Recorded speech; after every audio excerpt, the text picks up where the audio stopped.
Sir आप इतने वरिष्ठ पत्रकार हैं, आपने तमाम आंदोलन होते देख लिए, आंदोलनों के जेन्युइन कंसर्न्स या उसमें होने वाली राजनीति भी आपने देखी है। मौजूदा परिदृश्य में क्या ये कहा जा सकता है कि इसमें कोई भी ऐसा नहीं है जो ये दम भर सके कि इस मुद्दे को लेकर हम एकदम साफ हैं, हम राजनीति नहीं कर रहे हैं, हम छात्रों के मुद्दों को लेकर बिल्कुल गंभीर हैं, या कम ज्यादा हर तरफ से राजनीति हो रही है? बिल्कुल दिनेश जी, हर पूरा पॉलिटिकल सिस्टम इस समय छात्र नहीं, उसको वोट दिखाई पड़ रहा है।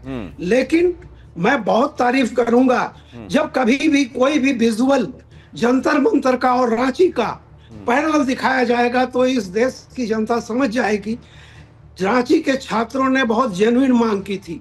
उनकी मांग कोई व्यक्ति को लेकर के नहीं थी, जैसे वहां था कि फलाना जी इस्तीफा दे दे बस सब कुछ खत्म हो जाएगा। वो आज भी यही कह रहे हैं कि वो परीक्षाएं जिनको आप खुद स्वीकार करते हैं कि धांधली हुई है वो रद्द की जाए और सीबीआई से जांच कराई जाए। और उसके लिए इतने दिनों तक वो कभी भी अपने मंच को उन्होंने पॉलिटिकल पार्टियों को सौंपने नहीं दिया।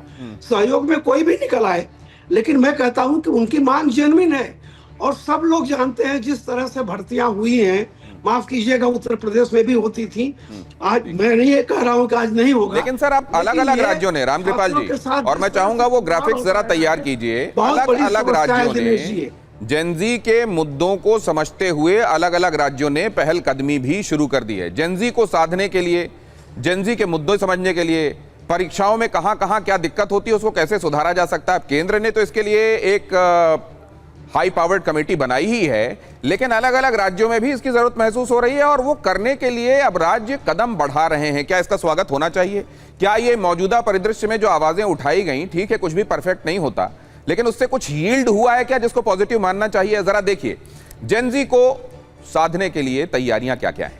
केंद्र सरकार कई सरकारी विभागों में अब ये कह रही है कि स्नैपचैट, इंस्टाग्राम पर अकाउंट बनाया जाए ताकि उस एज ग्रुप के लोगों के जेन्युइन कंसर्न्स क्या हैं, उनकी बातचीत क्या है, उनका माइंडसेट क्या है, उनका लुकआउट क्या है, इसको समझा जा सके।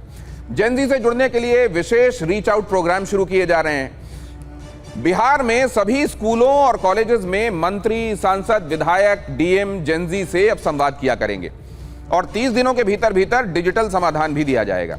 राज्य स्तरीय परीक्षा सुधार समिति का गठन भी यहां किया जा रहा है। महाराष्ट्र में क्या हो रहा है? मुंबई की भारतीय जनता पार्टी सरकार जो है, यहां पार्षद तेजस्वी घोसालकर की रेल मंत्री को एक चिट्ठी गई है और इसमें कहा गया है कि लोकल ट्रेन में 3 डिब्बे जेनजी और जेन अल्फा के लिए रिजर्व किए जाएं। अब ये कितना फिजिबल है, कितना प्रैक्टिकल है नहीं मालूम, लेकिन जेनजी को लेकर आप देख रहे हैं कुछ किए जाने की तत्परता तो दिखाई दे रही है। उत्तर प्रदेश में राज्य युवा आयोग बनेगा। 16 से 35 वर्ष के युवाओं के लिए नई युवा नीति बनी गई। हर जिले में यूथ इंक्यूबेशन सेंटर भी बनाए जाएंगे। मध्य प्रदेश में श्री कृष्ण मेधावी छात्रवृत्ति योजना लाई जा रही है। 102 टॉप जो स्कॉलर्स होंगे उनको 1-1 लाख रुपए की प्रोत्साहन राशि दी जाएगी। तमिलनाडु में युवा कल्याण फंड को डबल करके 1051 करोड़ किया गया। 2031 तक 5 लाख युवाओं की एआई ट्रेनिंग भी की जाएगी।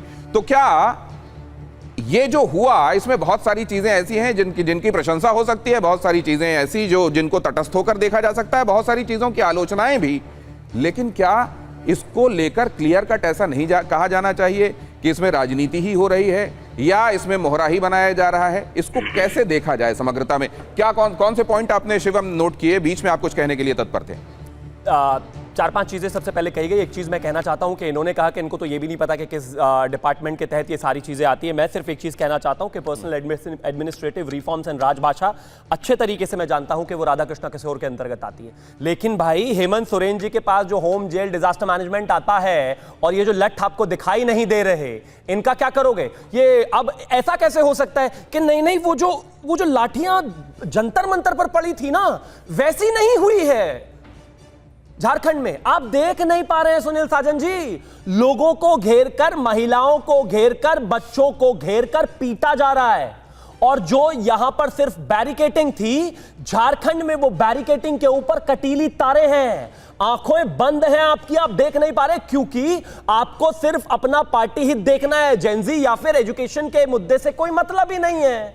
अब एक और चीज पर आते हैं। आप कह रहे हैं कि नहीं नहीं लाठी तो चली नहीं। आप देश के पत्रकार पीटे गए हैं भाई, महिलाएं पीटी गई हैं, और वहां पर महिला पुलिस नहीं थी, वहां पर पुरुष ने पीटा है। जो वहां पर जितने भी पुलिस के पर्सनल्स हैं वो महिलाओं पर लाठियां भांज रहे हैं, आपको दिखाई नहीं दे रहा। और मैं एक और चीज कहना चाहता हूं, अगर छात्र छात्र हैं और हिंदुस्तान के किसी भी राज्य के छात्र छात्र हैं, तो डिंपल जी जो यहां पर जंतर मंतर आई थी और एक मां की तरह बच्चों का ख्याल रख रही थी, उनको झारखंड जाने में इतनी परेशानी नहीं होनी चाहिए भाई। मुझे पता है आपके बस की बोलना नहीं है हेमंत सोरेन जी के खिलाफ, आपके बस की नहीं है जेएमएम के खिलाफ बोलना, आपकी हैसियत ही नहीं है, लेकिन कम से कम बच्चों के साथ तो खड़े हो जाओ। और ये जो विजुअल्स टीवी 9 से लेकर देश की हर मीडिया पर इसका जवाब भी ले लीजिए ना, फिर जवाब भी ले लीजिए क्योंकि समय सीमित है। 10 सेकंड नहीं प्लीज, वो 3 है, मैं 1 हूं, और अगर आप मेरे साथ एक और भी जोड़ ले तो भी 2 ही है, समय दीजिए। एक और चीज कहा गया, एबीवीपी तो थी ही नहीं जंतर मंतर पर, पढ़ते क्यों नहीं हो भाई? 6 मई को पेपर हुआ नीट का, 12 मई को उस बात की सत्यापन हो गया कि वो पेपर लीक हो गया, 13 मई को नीट ऑफिस के सामने, एनटी ऑफिस के सामने अखिल भारतीय विद्यार्थी परिषद का प्रदर्शन चल रहा था, वीडियोस है पूरे देश में। ओके दोनों जवाब देने के लिए तत्पर हैं। पहले सुनील साजन, आता हूं सरल जी आपके पास, पहले सुनील।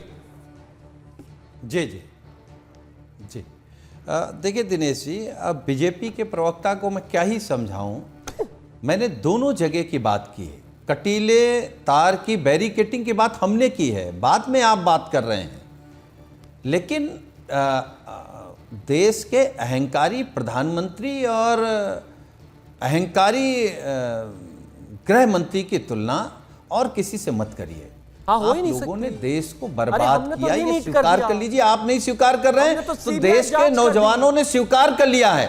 अभी आपके एक मंत्री को घुटने पर लाए हैं, यही देश का नौजवान, देश के प्रधानमंत्री नहीं है भैया, डियर फ्रेंड जो कहते हैं। अब तो ये कहा जाएगा सुनील साजन जी, एक सेकंड सुनील साजन जी, अब तो ये कहा जाएगा कि दोनों ही मुद्दों पर, चढ़ावे वाले मुद्दे पर भी और परीक्षा वाले मुद्दे पर भी, जब सरकार बोलने के लिए तैयार थी, गृह मंत्री बोलने के लिए तैयार थे, तब विपक्ष सुनने के लिए तैयार नहीं था। और आज गृह मंत्री जी आकर बोलने के लिए जवाब कहते हैं, वो अब तो नहीं मानते। जवाब देखिए दिनेश जी, ये देश समूचा विपक्ष और पूरा देश जवाब तो चाहता है ना प्रधानमंत्री जी से कि भाई आपकी देख रेख में भगवान राम के मंदिर में चोरी हो गई, डकैती हो गई, तो जवाब कौन देगा? परीक्षा लुट गई, आपने शिक्षा व्यवस्था को ध्वस्त कर दिया, नहीं ये बातें तो आप लगातार कह रहे हैं, रोजगार खत्म कर दिया, लेकिन इस पर सरकार जब जवाब देना चाह रही है अडानी को दे दिया, तो उस राह को तो आप लोगों को आसान बनाना चाहिए।